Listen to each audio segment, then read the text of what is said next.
अहम खबर दें आपको, वजीर रेलवे आजम सवाती का कायमा कमेटी में इलेक्शन कमीशन पर इल्ज़ाम। इलेक्शन कमीशन ने पैसे लेकर इलेक्शंस का बेड़ा गर्क किया। आजम सवाती ने कहा कि इलेक्शन कमीशन जैसे इदारों को आग लगा दें। इलेक्शन कमीशन हुक्काम का आजम सवाती के इल्ज़ामात पर कमेटी से वॉकआउट। वजीर रेलवे आजम सवाती का कायमा कमेटी में इलेक्शन कमीशन पर इल्ज़ाम। इलेक्शन कमीशन ने पैसे लेकर इलेक्शंस का बेड़ा गर्क किया। आजम सवाती की जानिब से कहा गया।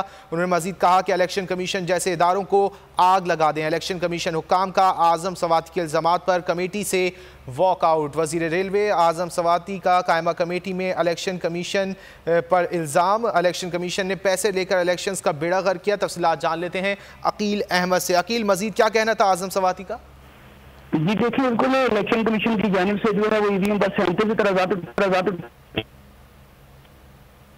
अकील अहमद से हम रब्ता करने रहे हैं। आजम सवाती की जानिब से इलेक्शन कमीशन पर इल्ज़ाम आयद किया गया है कि इलेक्शन कमीशन ने पैसे लेकर इलेक्शंस का बेड़ा गर्क किया है। इलेक्शन कमीशन जैसे इदारों को आग लगा दें। इलेक्शन कमीशन हुक्काम का आजम सवाती के इल्ज़ामात पर कमेटी से वॉकआउट। वज़ीर रेलवे आजम सवाती ने कायमा कमेटी में इलेक्शन कमीशन पर इल्ज़ाम आयद किया है।